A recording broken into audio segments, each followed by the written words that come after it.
Hi everyone, welcome to EZAPhysics. In today's video, we'll be covering the topic of dynamics. So I'll first go over some key terms and concepts, and then we'll do some practice problems towards the end of the video. If you have any questions or concerns by the end of the video, please leave them in the comments or check out my website where you can contact me directly through messaging on there. But yeah, let's get started. So what is dynamics? Dynamics is the motion of objects under the influence of forces. And a force is an applied influence that causes an object to accelerate unless you counterbalance this force by other forces, and mass is the amount of matter in an object. So how we illustrate forces for problems is through free body diagrams. So a free body diagram is a visual representation of the forces that act on an object, and how you make a free body diagram is you create a dot. This dot represents your object, and then you draw arrows going from the dot towards the direction that the force is being applied. And the length of the arrow, which is the force, it shows the relative magnitude of the force compared to maybe other forces that you may draw on the dot. So for example, if I have a dot and then there's a 5 Newton force going to the right and a 3 Newton force going to the left, I would draw my arrow going to the right, which represents a 5 Newton force, to be longer than the 3 Newton force arrow, which is going to the left. But yeah, that's just a basic description. I'll show examples of free body diagrams later on in the video, but now let's take a look at Newton's laws. So Newton developed 3 laws for forces. The first law is the law of inertia. It says an object at rest will remain at rest unless acted upon by an external force, and an object in motion will remain in motion unless acted upon by an external force. So what this means is that if you have an object that's moving, let's assume that there's an object moving on a road, and there was no friction between the road and the object. That object would keep moving on the road forever. However, if there was friction, that would be an external force acting on the block or object on the road, which would be opposing its motion.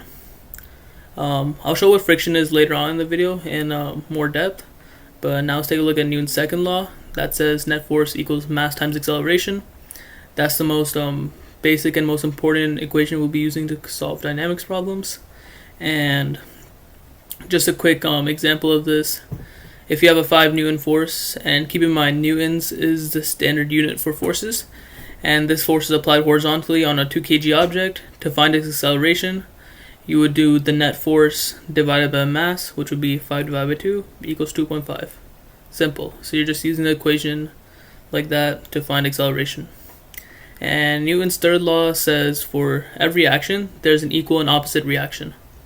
So what this means is that if we had an object 1, and it applies a force on, let's say, object 2, then object 1 would also feel the force that object 2 felt from object 1.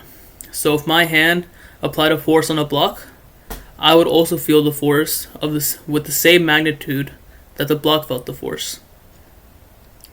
And now let's move on to equilibrium. So equilibrium is when an object is at rest, and this essentially means that the net force in all directions must equal 0, since there's 0 acceleration, this means. Okay, so now let's take a look at the types of forces we'll be dealing with. So we have first gravitational force. So gravitational force is the force that acts on an object in a gravitational field, and we're in a gravitational field living on Earth. We experience gravitational force, obviously, and the formula for gravitational force is mass times gravitational acceleration.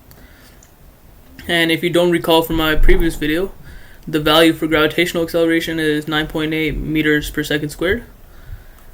And yeah, that's about it. So normal force.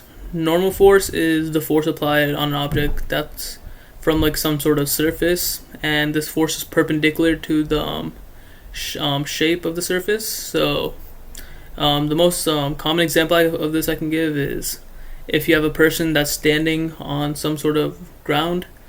Basically, if he's standing on the ground, he has a gravitational force going downwards always, but the force that's canceling out this gravitational force, that's making him stay on the ground, is normal force. and normal force is the force that the ground is applying on the person upwards, canceling out the gravitational force.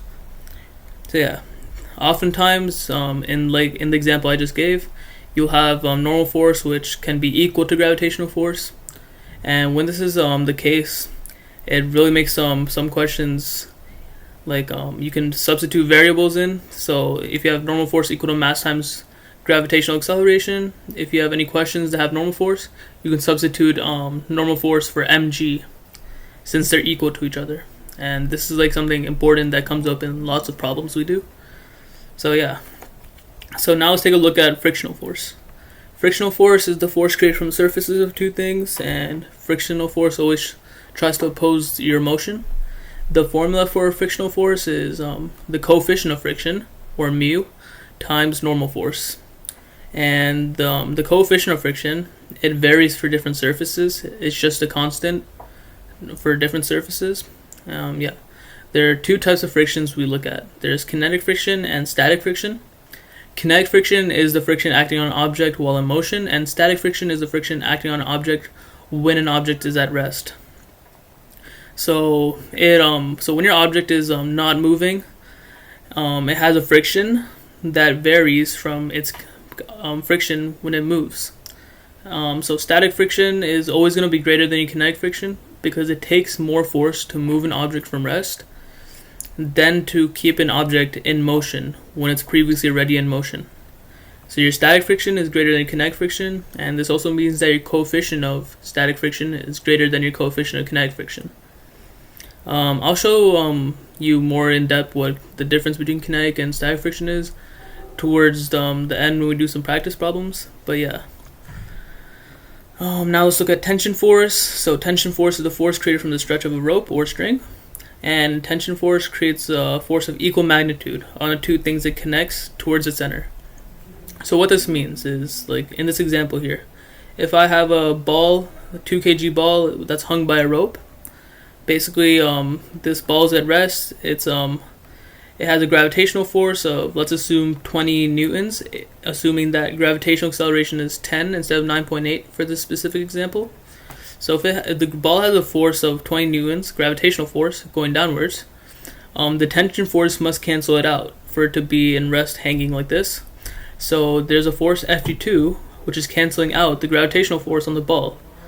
However, the tension force is not just applying on the ball, it's also applying on the surface or the ceiling here that the rope is connected to. And this force we'll say is Ft1. And this force will be going downwards, and Ft2, which is the force opposing the ball's gravitational force, will be going upwards towards the center of the rope. And basically Newton's third law, because of Newton's third law, Ft2 and Ft1 are going to be equal to each other. And that's what I explained here. You can read this for yourself if you want. Yeah, let's move on to spring force. So spring force is the force created from a spring.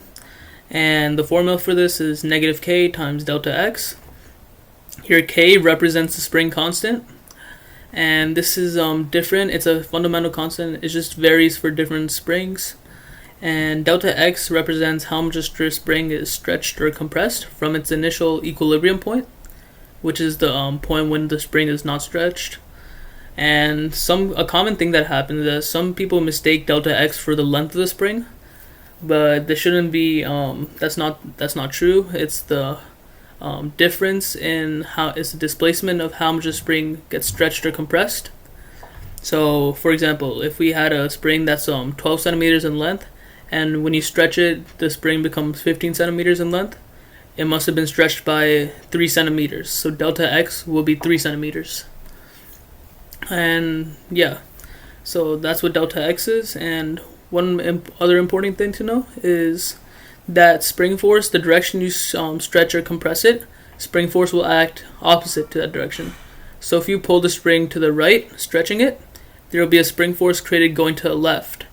And vice versa, if you compress it to the left, there will be a spring force going to the right. And that's why we have this negative in the equation here.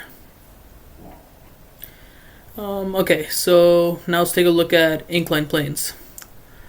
So this diagram illustrates an inclined plane. It's when you have an object on an inclined platform, angled.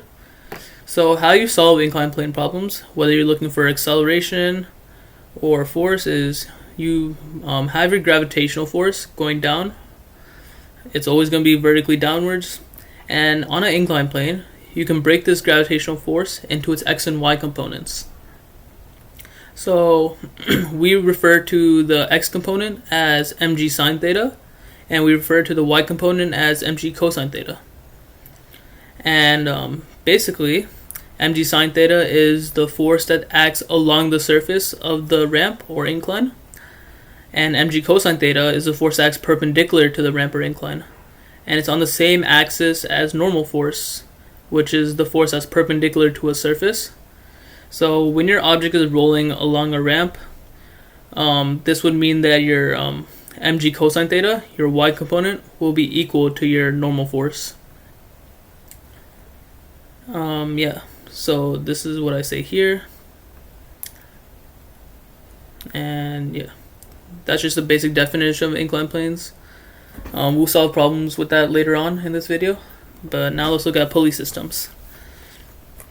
So pulley systems are when two masses are tied together by the same string, and the string is put over some sort of axis that separates the two masses. So in this example here, we have mass 1 and mass 2, and we have tension 1 and tension 2 acting on the masses. So if I was to show free body diagrams for this pulley system, it would be shown right here with block 1.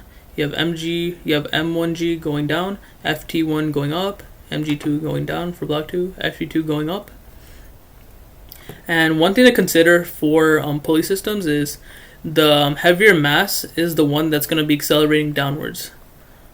So if M2 was heavier than M1, M2 will be falling down, M1 will be going upwards.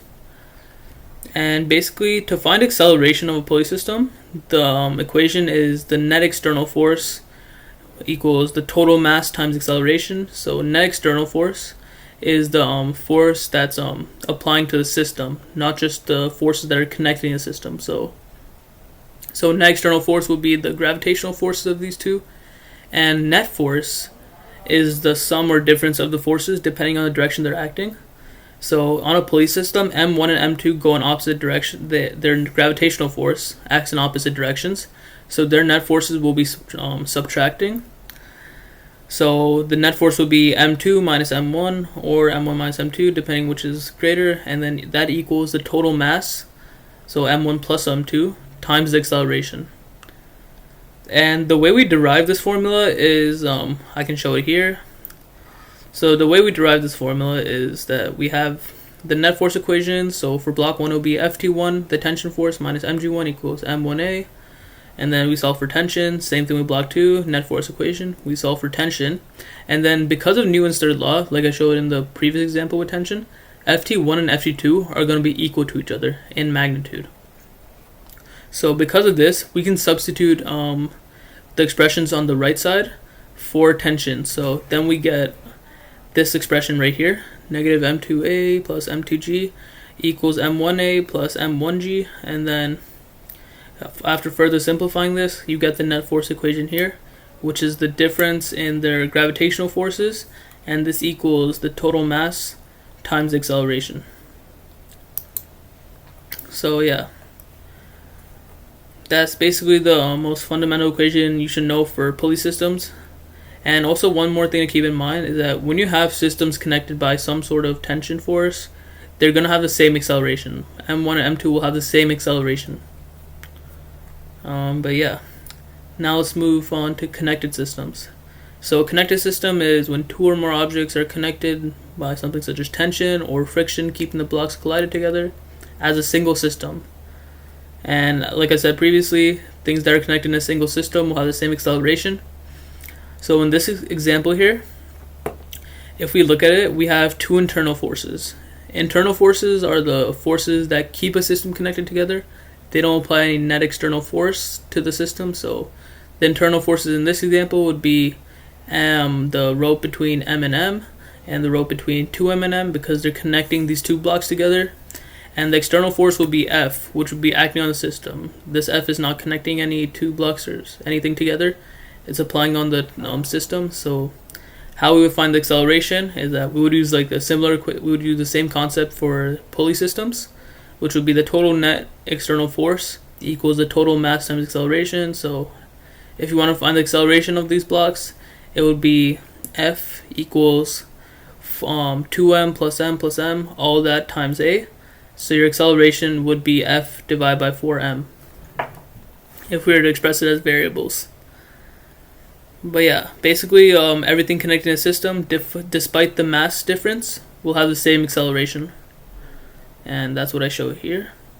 And that about concludes our video on concept portion on dynamics. So now let's do some practice problems together.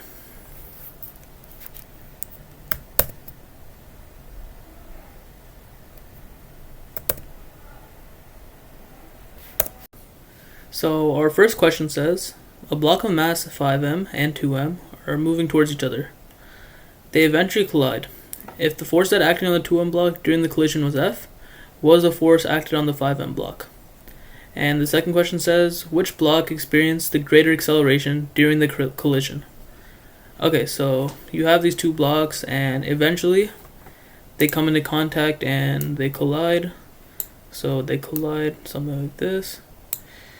So 2m, let's just say 5m.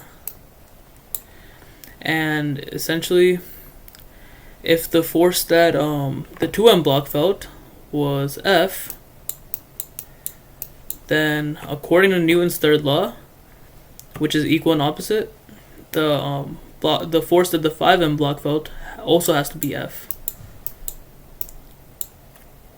So that's the first part answered. So now the second part is, which block experienced the greater acceleration? So if we just individually look at these blocks, so you have the 2m blocks,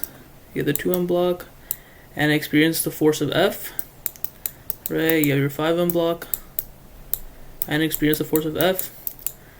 So if they experience the same force, but one of the masses, the 5m mass, is greater, that means the acceleration value must be less because of net force equals mass times acceleration. And this means that the 2m block must have a greater acceleration if it has less mass but the same force as the 5m mass. And if you just want to look at this from plugging in your values, you can also do that. So for the 2m block, the net force would be F, so F equals 2m times a.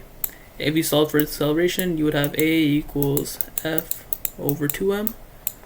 And for the 5m block, you would have a net force equation F equals 5ma.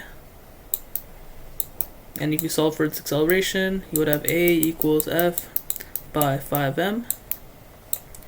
Since you're dividing by a greater denominator, the acceleration value of 5m would be less. So this means that block, actually I'll just write that a of 2m is greater than a of 5m. Yeah. Now let's move on to the next question. Okay, this question says, a 10 kg block is being dragged by a rope along a horizontal surface. The coefficient of friction between the block and the surface is 0.4. If the block is accelerating at a rate of 4 meters per second squared, what is the tension force created by the rope? So if we make a free body diagram, we'll have our block represented by the dot, and to the right there's a tension force. To the left we have friction, and since it's accelerating, that must mean that tension is greater than friction, so I'll make the tension arrow bigger than the friction arrow. And vertically we have normal force going up and going down. We have gravitational force, and since it's staying at the same level, vertical level, it's not accelerating in the vertical direction, we know that normal force will be equal to gravitational force, and I'll just show that by doing the net force equation. So Fn minus mg, but keep in mind this is our net force in the y direction, and this term equals minus mg, it equals ma, and I'll say a in the y direction, and we know a in the y direction 0, so this term cancels out. So Fn equals mg. So now for our horizontal direction net force equation, we'll have net force equal to Ft minus force of friction. So Ft minus force of friction equals mass times acceleration, the x direction, and we know that friction, force of friction, is equal to the coefficient of friction times Fn. And from this equation we found here, from the vertical component net force equation here, we know that Fn is equal to mg, so force of friction can be equal to the coefficient times mg by simply substituting. So now we have this whole term here, and we can substitute this back for friction here. So we'll have Ft minus mg times the coefficient of friction equals mass times acceleration in the x direction, and furthermore this becomes Ft equals ma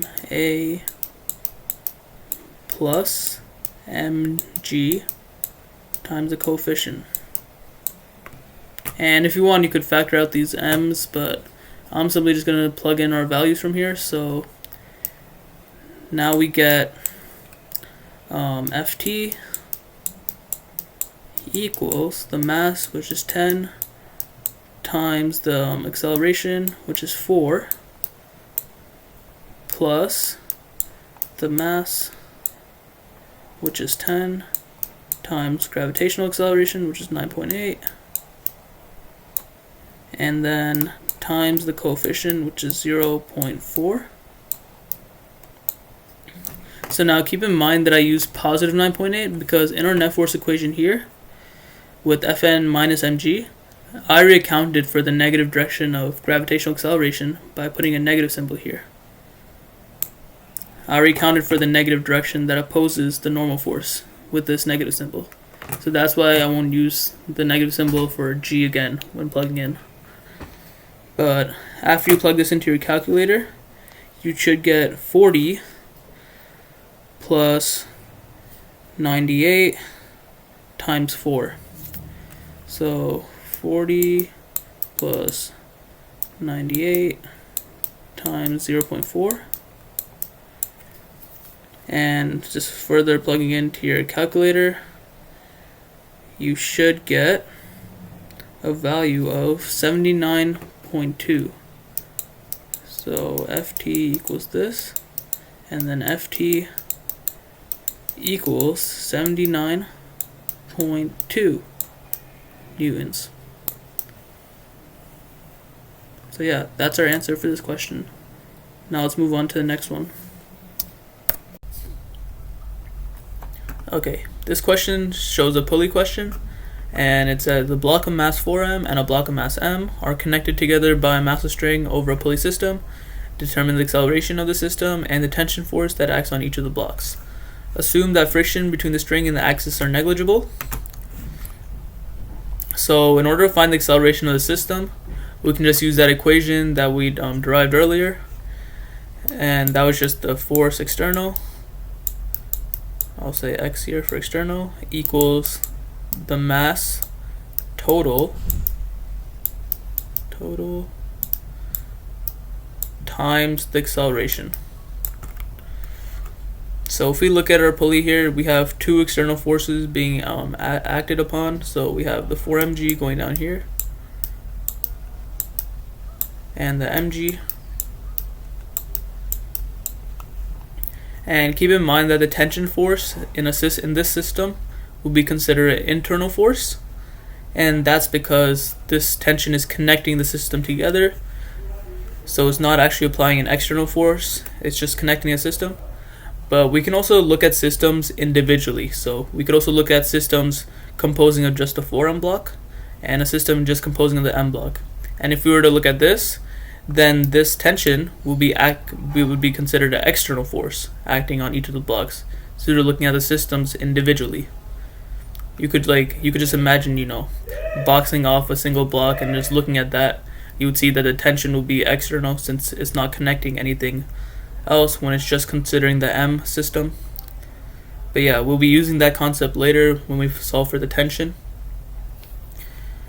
But yeah, let's continue solving for our acceleration of the system. So our net external will be 4mg minus mg, since the forces are being acted upon on opposite sides of the pulley.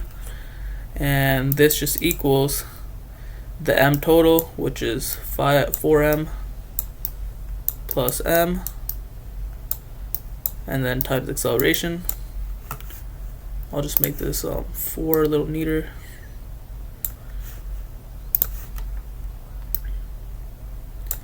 But if we simplify this, we get A is equal to 3mg over 5m, and we get the 5m from adding 4m plus m, and we can further simplify by canceling out the m's. So our acceleration is equal to 3g over 5. And we can plug in g for 9.8 if you want to, but I'm just going to keep it in terms of g for this example. But yeah, so that's our acceleration here. So now let's solve for the tensions. So as I mentioned before, we can look at the system individually, and then when you look at the system individually, the tension force acting on each of the blocks will be considered an external force, since it's just considering of that single block. So if we look at the 4m block, if we could make a free body diagram for it, we'd have our dot here, and we would have a force of 4mg, and we would have a upward force of tension, Ft2, I'll say. And keep in mind that the tension force will be less than the gravitational force for the 4m block, because if you look at the system, the net external force of 4mg is greater than mg. So that means this will be traveling downwards and this block will be traveling upwards. So that's why the 4m block's gravitational force must be greater, since the acceleration points to the same direction as the gravitational force. But yeah, that's why the 4mg will be greater than the tension. And then if we draw one for the mg block, we would have mg, and we would have a greater Ft. I'll say Ft1, since it's accelerating upwards and that's the direction that Ft goes. So like I said, you can solve for the tension for a single block, and that's because Ft1 is going to be equal to Ft2, and that's because of Newton's third law. Ft1 equals Ft2. But I'll show it with both blocks how you could solve for tension. So I'll do the 4mg block first. So we have 4mg, the net force. We have negative 4mg since it's traveling downwards, and then plus Ft2 equals negative 4m times acceleration. And our acceleration is what we solved for earlier, because all objects connected in a system have the same acceleration. So our acceleration is 3g over 5. So if we simplify this a little, we get Ft2 equals negative 4m 3g over 5 plus 4mg, and then this here becomes negative 12 mg over 5. So negative 12 mg over 5 Ft2 plus And I'll represent this in terms of common denominator of 5, so this can become 25ths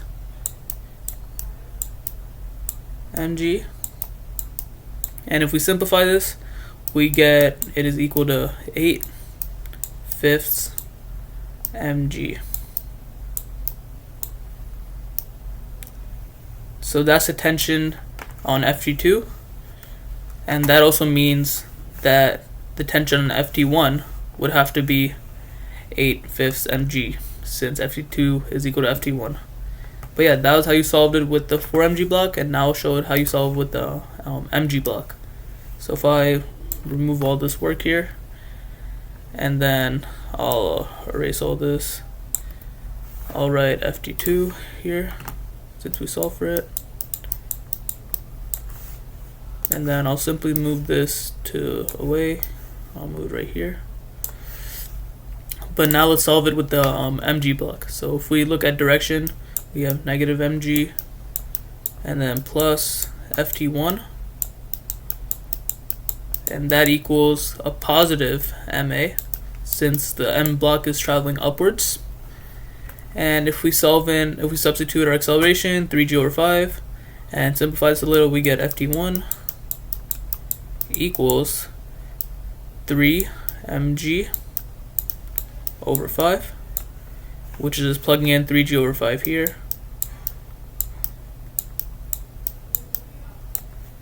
And then we bring this mg over to the right side, so it becomes plus mg. And then if we make it in terms of a common denominator, this can become 5/5 mg, and this ultimately equals 8/5 mg.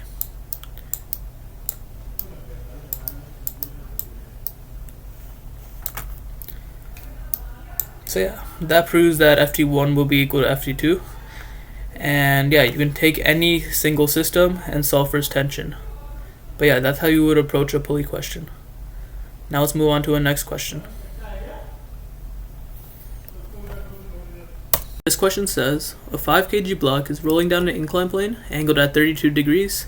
If the coefficient of friction between the block and the ramp is 0.3, find the acceleration of the block.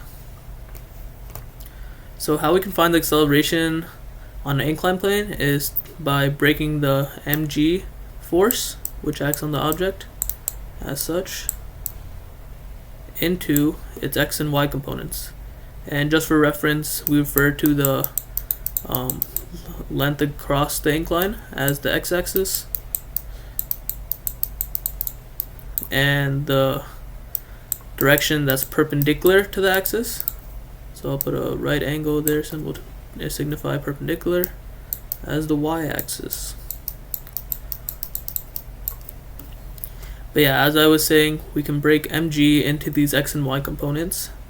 So right here represents the y component, and right here represents the x component. And when you just through geometry, the angle between the hypotenuse and this component becomes 32. You don't have to know the derivation, but you should just know that the angle becomes such, the angle of the incline. So this side here, if we just use trig, becomes mg cosine 32, and this side here becomes mg sine theta sine 32. And this applies for all inclined planes. I would have this memorized, just know the components and how you derive this. So now if we write our net force equation for the problem, we will get mg sine 32, which is the force acting along the ramp, since that's on the same axis. And then we have our frictional force opposing the motion, which is going this way. So I'll label this force of friction. So mg sine 32 minus the frictional force equals mass times acceleration. This whole value is our net force. And we can further simplify for friction. as we know that force of friction is equal to the coefficient times normal force. So on an incline plane, when an object moves down the incline, there's a normal force acting in this direction since the block is on the surface, and the force that cancels out with this force, normal force, is the cosine component of mg, which is this one. So in the y direction, if I specify y direction, we have that Fn is equal to mg cosine 32. And I would just know this for all incline problems you encounter. But yeah, we can substitute this in for Fn, so frictional force is equal to the coefficient times mg cosine 32. Now if we substitute this whole term back into friction here, we get mg sine 32 minus the coefficient times mg cosine 32, and this equals mass times acceleration. Now if you notice all three of these terms, they all have an m. This means we can cancel the m from each of the terms, and we end up not even having to refer to the mass when we plug in values. And this further simplifies to g sine 32 minus the coefficient times g cosine 32, and this equals acceleration. So now from here you can factor out the g or simply plug in all your values. I'll plug in all the values and can solve for acceleration. So on the calculator you plug in 9.8 times the sine of 32, and you will subtract this from the coefficient, which is 0.3, times 9.8 times cosine 32. And when you solve for this or plug into your calculator, you get your acceleration is equal to 2.7 rounded meters per second squared.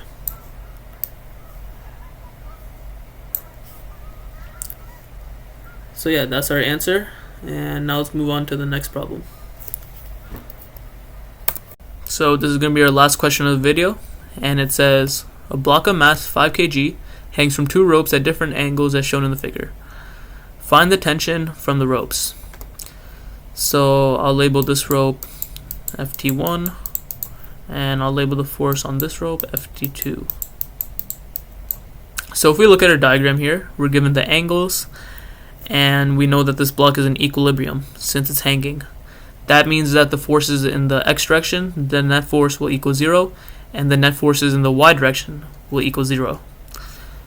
So we can set up two equations for the x and y direction and do a substitution between the variables common to those equations, and we can solve for these forces. So in order to do this, we have to first break up the tension forces into their x and y components. So if we look at Ft2, that's acting up and left on the block, and if we look at Ft1, that's acting up and to the right on the block. So I'll first break up our Ft2 component. So I'll draw an arrow here going like this, and I'll draw the y component, and I'll draw the x component. Keep in mind that this is going to the left and this is going upwards, and it says the angle between this is 45, and I'll just label this Ft2. And just through trig, we know that this side will be equal to Ft2 cosine 45, and this side will be equal to Ft2 sine 45. And now if we do the same thing for the Ft1 force, it's acting up and to the right, So if we break it into its components, just like in the diagram, this is going up and to the right. So this angle it shows is 30 degrees. And I'll label this FT1. So through trig, we know that this side will become, the y component will become FT1 cosine 30. And this x direction here, I'll just label here, it will become FT1 sine 30. And just so we have more room, I'll just write out these equations. So FT1, and I'll end up deleting this diagram just to make more room. So FT1 in the x direction is FT1 sine 30, and FT1 in the y direction is equal to FT1 cosine 30. Then FT2 in the x direction is equal to FT2 sine 45, and FT2 in the y direction is equal to FT2 cosine 45.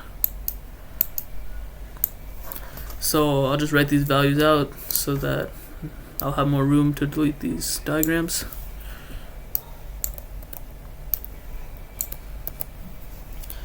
But yeah, so now we can write our net force equations. So in the x direction, there are two forces being acted. We have FT1 sine 30, FT2 sine 45, and they're going in opposite directions. FT2 is going to the left. I'll show arrow going to the left, and FT1 is going to the right in the x direction. So that means they're going in opposite directions. So FT2 sine 45 minus FT1 sine 30 is equal to MA, and since the net force is 0 in the x and y direction, we'll just write 0 here. So this means FT2 sine 45 is equal to FT1 sine 30. And in the y direction, our net force equation, if we look at it, we know that FT2 cosine 45 is acting upwards, and FT1 cosine 45 is also acting upwards. And we also know that the gravitational force of the 5 kg block is acting downwards, so mg. So this will make our net force equation in the y direction equal to FT1 cosine 30, and I'm going to say plus FT2 cosine 45, since both of these are going upwards, and then minus, to indicate the downwards direction, mg, and this will all equal 0. So we can put mg on the right side or leave it at this, like this for now. I'll just simplify it by putting mg on the right. So FT1 cosine 30 plus FT2 cosine 45 equal to mg. So now, how we continue simplifying this equation is we can solve for one of the tensions alone. So we can solve for FT1 or FT2, and then substitute that value for FT1 or FT2 in this y equation. So if I'll solve for FT2, let's say. If we simplify this here, this becomes FT2 equals FT1 sine 30 divided by sine 45. So this value here, we can now simplify and plug it in to ft2 for this equation right here. So when we do that, we get ft1 cosine 30 plus, for ft2 we'll simplify by substituting, so plus ft1 sine 30 by sine 45, and then times cosine 45, and all of this will equal mg. So now this can further simplify by factoring out the ft1s. So ft1 1, and then in brackets cosine 30 plus sine 30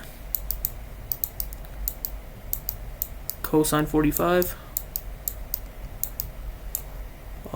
over sine 45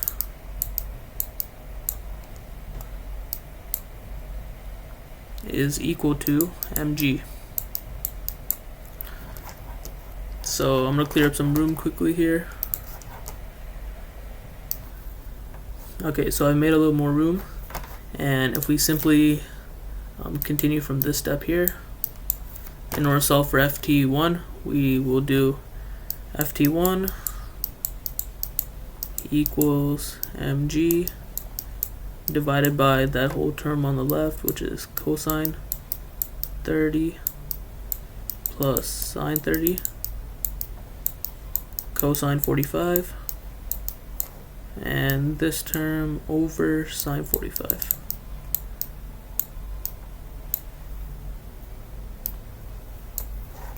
So mg on the top, this can just become 5 times 9.8. Keep in mind we're using positive 9.8 since we already accounted for the negative direction in the net force equation. But when you plug all this into your calculator, this 5 times 9.8 over this whole term, you should get ft1 is equal to 35.87 newtons. So now that we solved for ft1, we can simply refer back to one of our equations and solve for ft2. The easiest equation to refer back to is our x direction equation, which is right here. ft2 sine 45 equals ft1 sine 30. So if we refer back to this equation, we can do ft2 sine 45 is equal to ft1, which we derived as 35.87 times sine 30.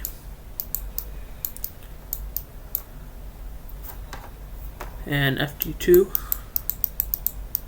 will equal 35.87 times sine 30 over sine 45. And when you plug this into your calculator, you should get a value of 25.36 newtons. So the value of ft2 is equal to 25.36 newtons. So yeah, these are two answers. These are two tensions we solved for from the ropes. And yeah, this question concludes our video. I hope you enjoyed and took away lots of new information. If you have any questions or concerns, please leave them in the comment section or check out my website where you can ask me there. But yeah, see you in the next video.